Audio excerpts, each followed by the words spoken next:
साथियों नमस्कार। पटना बिहार से मैं अमिताभ कुमार दास, आईपीएस 94 बैच, और आप देख रहे हैं मेरा अपना यूट्यूब चैनल दास बोले बिंदास। क्योंकि जब बुजदिलों ने मुंह में दही जमा लिया हो तो दास का बिंदास बोलना जरूरी हो जाता है।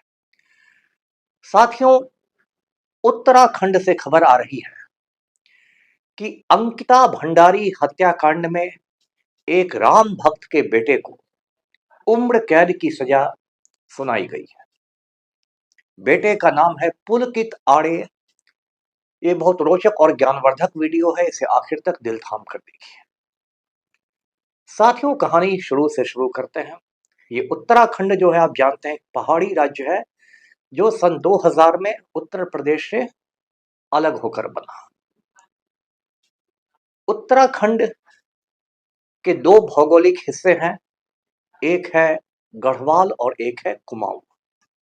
जो उत्तराखंड की राजधानी है देहरादून, वो गढ़वाल में है, और जो उत्तराखंड का हाईकोर्ट है नैनीताल, वो कुमाऊं में है। उत्तराखंड को देवभूमि भी कहते हैं क्योंकि चारों धाम यहीं पर है। बद्रीनाथ, केदारनाथ, यमुनोत्री और गंगोत्री, ये चारों धाम उत्तराखंड में ही हैं, इसलिए इसे देवभूमि भी कहा जाता है। उत्तराखंड जो है वो एक बहुत, आप कह सकते हैं, खूबसूरत प्रदेश है। यहाँ पहाड़ हैं, जंगल हैं, झरने हैं, कई हिल स्टेशन हैं। जब मैं मसूरी के लाल बहादुर शास्त्री एकेडमी में ट्रेनिंग के लिए गया था शुरू शुरू में, तो मैंने भी उत्तराखंड में खूब ट्रेकिंग की है, यानी कि पहाड़ों पर मैंने खूब घूमने का काम किया है, और बहुत खूबसूरत जगह है उत्तराखंड। उसी उत्तराखंड में एक जिला है पौड़ी गढ़वाल, और पौड़ी गढ़वाल जिले में एक 19 साल की लड़की अंकिता भंडारी एक रिजॉर्ट में काम करती थी। अब आप कहेंगे कि रिजॉर्ट क्या होता है, तो रिजॉर्ट का मतलब हुआ एक बहुत शानदार होटल जहाँ सारी सुख सुविधाएं होती हैं। लोग वहाँ छुट्टियां मनाने के लिए जाते हैं, मौज मस्ती के लिए जाते हैं। तो उसी रिजॉर्ट में अंकिता भंडारी रिसेप्शनिस्ट का काम करती थी। रिसेप्शनिस्ट को आप हिंदी में स्वागत कर्मी कह सकते हैं। मतलब वो रिसेप्शन काउंटर पर रहती थी, आने वाले मेहमानों का स्वागत करती थी, जो फोन आते थे रिजॉर्ट में उन फोन का जवाब देती थी, और ये सब काम किया करती थी। सामान्य परिवार की थी अंकिता भंडारी, और ये सब काम वो रोजी रोटी के लिए किया करती थी। अब ये जो करोड़ों का रिजॉर्ट था, इसका मालिक था पुलकित आर्य। ये पुलकित आर्य कोई मामूली आदमी नहीं था। मामूली आदमी रहता तो करोड़ों का रिजॉर्ट का मालिक ही नहीं रहता। इसका जो बाप था, पुलकित आर्य का बाप, उसका नाम था विनोद आर्य। और विनोद आर्य उत्तराखंड भाजपा का, बीजेपी का एक बड़ा नेता था और वरिष्ठ राम भक्त था। और जब उत्तराखंड में त्रिवेंद्र सिंह रावत मुख्यमंत्री था, वजीर आला था, तो विनोद आर्य को मिनिस्टर का दर्जा मिला हुआ था, राज्य मंत्री का दर्जा था। तो वो बिल्कुल कार से पर निकलता था, उसके कार पर तिरंगा झंडा लगा रहता था, एकदम टाइट था उसका भौकाल। उसी विनोद आर्य का बेटा पुलकित आर्य इस रिजॉर्ट का मालिक था। अब ये जो पुलकित आर्य था, ये समझिए कि लुच्चा था, लफंगा था, गुंडा था, मवाली था। शुरू से ही इसकी बुरी नजर अंकिता भंडारी पर थी। तो ये पुलकित आर्य रहने वाला था हरिद्वार का, लेकिन ये उस रिजॉर्ट में ही रहता था। और जिस कमरे में ये रहता था, इसने ऐसा इंतजाम किया कि अपने बगल वाला कमरा अंकिता भंडारी को दिलवा दिया। और दोनों के जो कमरे थे, पुलकित आर्य का कमरा और अंकिता भंडारी का कमरा, दोनों सटे हुए कमरे थे और बीच में दरवाजा खुलता था, इंटरकनेक्टेड थे। अब ये जो पुलकित आर्य था, एक बार ये अंकिता भंडारी के बेडरूम में घुस गया और इसने, मतलब, अंकिता भंडारी को बाहों में लेना चाहा। अंकिता भंडारी ने उसे फटकार लगा दी, डांट दिया, तो पुलकित आर्य सॉरी वॉरी कह के भागा। बाद में उसने कहा कि मैं नशे में था, मुझसे गलती हो गई, माफ कर दो। अंकिता भंडारी चूंकि साधारण परिवार की थी, उसको नौकरी की बहुत जरूरत थी, इसलिए वो चुप रह गई। लेकिन उसके बाद भी पुलकित आड़े का खेल खत्म नहीं हुआ। उसने अंकिता भंडारी पर दबाव डालना शुरू किया एक बहुत गंदे काम करने के लिए। वो जो रिजॉर्ट है पौड़ी गढ़वाल का, उसमें बड़े बड़े राम भक्त आया करते थे। जो आरएसएस का नागपुर मुख्यालय है, वहां से बड़े बड़े राम भक्त आते थे। दिल्ली से बड़े बड़े राम भक्त आते थे। कुछ राम भक्तों का तो सीना 56 इंच का बताया जाता है। बड़े बड़े राम भक्त आते थे उस रिजॉर्ट में। और वहां जो पुलकित आड़े था, उनको लड़कियों का जिस्म परोसा करता था। और ये बड़े बड़े राम भक्त लड़कियों के साथ रात बिताते थे और सुबह में कमरे से निकल के जय श्री राम कहते थे और भारत को विश्व गुरु बनाने की बात करते थे। तो ये जो थी अंकिता भंडारी, ये नई नई लड़की आई थी रिजॉर्ट में, तो पुलकित आड़िया ने उस पर भी दबाव देना शुरू किया कि जो भी हमारे यहाँ वरिष्ठ राम भक्त आए, उनको तुम अपनी विशेष सेवाएं दो, और विशेष सेवा देने के लिए तुमको 10,000 रुपए एक्स्ट्रा दिए जाएंगे, वेतन के अलावा दिया जाएगा, बोनस। अब अंकिता भंडारी इस पर बहुत नाराज हुई, उसने इनकार कर दिया। और अंकिता भंडारी का एक मित्र था पुष्पदीप, अंकिता ने उसको व्हाट्सएप पर मैसेज किया कि मैं गरीब लड़की हो सकती हूँ, लेकिन 10,000 रुपए के लिए मैं अपना जिस्म नहीं बेचूंगी।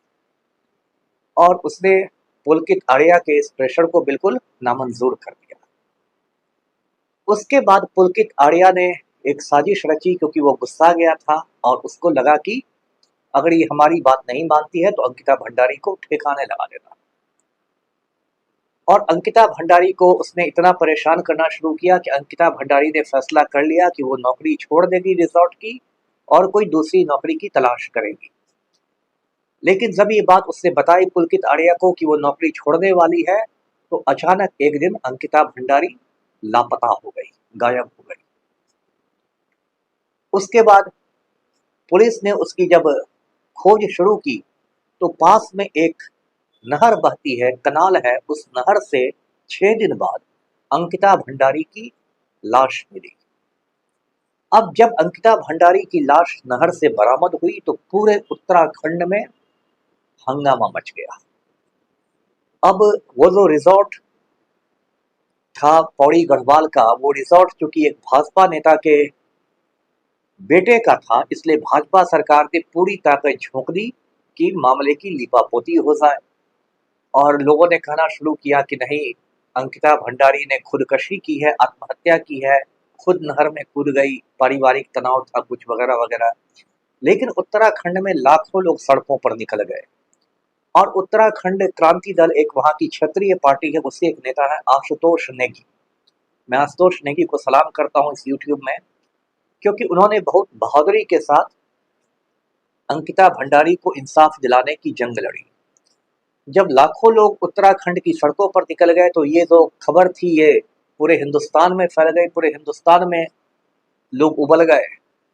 तो उसके बाद उत्तराखंड सरकार ने एसआईटी का गठन किया, स्पेशल इन्वेस्टिगेशन टीम का, यानी विशेष अनुसंधान दल का, इसकी तफ्तीश करने के लिए, इस पूरे केस की तफ्तीश करने के लिए। ये जो एसआईटी है, इसने रास्ते के सीसीटीवी फुटेज को खंगाला। जो रास्ता रिजॉर्ट से नहर तक जाता था, उस रास्ते के सीसीटीवी फुटेज निकाले गए और उसमें देखा गया कि ये जो पुलकित आड़े है वो स्कूटर चला रहा है और स्कूटर के पीछे अंकिता भंडारी बैठी हुई है। और स्कूटर के पीछे पीछे एक मोटरसाइकिल आ रही है, जिस पर उस रिजॉर्ट का मैनेजर बैठा हुआ है, सौरभ भास्कर, और असिस्टेंट मैनेजर बैठा हुआ है अंकित गुप्ता। तो आगे आगे स्कूटर, पीछे पीछे मोटरसाइकिल। उसके बाद फिर कुछ नहीं पता चला, उसके बाद सीधे अंकिता भंडारी की लाश मिली।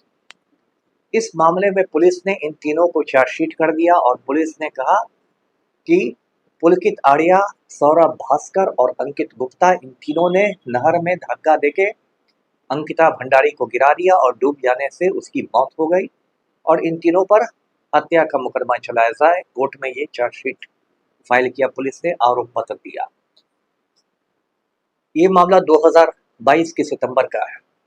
उसके बाद कोर्ट में सुनवाई शुरू हुई। सुनवाई में आप जानते हैं 2 तरह के वकील होते हैं, एक बचाव पक्ष का वकील रहता है जो अभियुक्त को बचाता है, मुजरिम को बचाता है।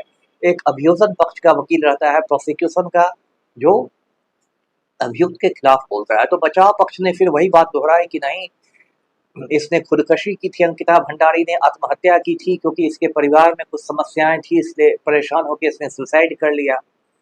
लेकिन अभियोजन पक्ष ने कहा, प्रोसिक्यूशन ने कहा कि नहीं, जो परिस्थिति जन्य साक्ष्य है, जिसको इंग्लिश में सर्कमस्टांशियल एविडेंस कहते हैं, जो परिस्थितियों से लग रहा है कि ये बिल्कुल खून हुआ है, क्योंकि पहले वीडियो फुटेज में, सीसीटीवी फुटेज में इसको ले जाया जा रहा है स्कूटर पर बैठा के और पीछे पीछे मोटरसाइकिल पर लोग जा रहे हैं, और उसके बाद सीधे इसकी लाश मिलती है। जो जांच हुई अंकिता भंडारी की लाश की, उस जांच में भी पता चला कि जिस तरह से उसके शरीर पर चोट वोट के निशान है, ये सीधे कूदने से नहीं, किसी ने उसको धक्का वक्का दिया है, इसलिए चोट के निशान सब आए हैं। कुछ संघर्ष के भी निशान थे। तो उसके बाद सुनवाई हुई और कल परसों की बात है कि कोटद्वार पौड़ी गढ़वाल जिले में ही है। कोटद्वार के कोर्ट ने, अदालत ने इन तीनों लोगों को उम्र कैद की सजा सुना दी, आजीवन कारावास की सजा सुना दी, यानी पुलकित आर्या को, सौरभ भास्कर को और अंकित गुप्ता को। इसी बीच ने भाजपा ने जब देखा कि उसकी बहुत लानत मलामत हो रही है, फजीहत हो रही है, किरकिरी हो रही है, तो विनोद आर्या को पार्टी से बाहर निकाल दिया गया। तो साथियों, कुल मिलाकर यही मामला है अंकिता भंडारी हत्याकांड का। अब उसमें लोग कह रहे हैं, ये बातें सोशल मीडिया पर भी लिखी जा रही है, लोग बहुत कह रहे हैं कि अंकिता भंडारी को जो इंसाफ मिला वो इंसाफ आधा इंसाफ है। एक तो उसके माता पिता नहीं इससे संतुष्ट हैं, वो लोग कहते हैं कि हमारी 19 साल की बेटी का कत्ल हो गया, इसमें हत्यारों को फांसी की सजा मिलनी चाहिए थी, सजा ए मौत मिलनी चाहिए थी। उम्र कैद तो बहुत छोटी सजा है, लेकिन आप जानते हैं कि हिंदुस्तान की जो अदालतें होती है वो आसानी से सजा ए मौत नहीं देती है, rarest of the rare cases में देती है, जिसको दुर्लभतम कांड कहा जाता है। सामान्यतः हत्या के मामलों में उम्र कैद की सजा दी जाती है। खैर, उसके माता पिता, मम्मी पापा तो हैं ही उदास, उनको लगता है कि पूरा इंसाफ बेटी को नहीं मिला। और बहुत लोगों का ये कहना है कि उत्तराखंड पुलिस ने सरकार के दबाव में उन वीवीआईपी लोगों को बचा लिया, उन बड़े बड़े राम भक्तों को बचा लिया, जिनके पास अंकिता भंडारी को भेजा जाने वाला था, या जिनके पास पहले भी लड़कियों को भेजा गया था। और क्यों बचाया गया ये आप खुद समझदार हैं, क्योंकि उत्तराखंड में बीजेपी की सरकार, दिल्ली में भी बीजेपी की सरकार, नागपुर के आरएसएस मुख्यालय में भी बड़े बड़े राम भक्त। तो यदि इस कांड की और गहराई से जांच होती तो ये इतना बड़ा सेक्स कांड निकलता कि पूरे राम भक्तों का पर्दाफाश हो जाता, वो बेनकाब हो जाते। इसलिए उस पूरी चीज को पुलिस ने उसकी लीपापोती कर दी। तो साथियों, यही थी अंकिता भंडारी की कहानी। वीडियो को लाइक करें, शेयर करें, चैनल को सब्सक्राइब कीजिए। धन्यवाद।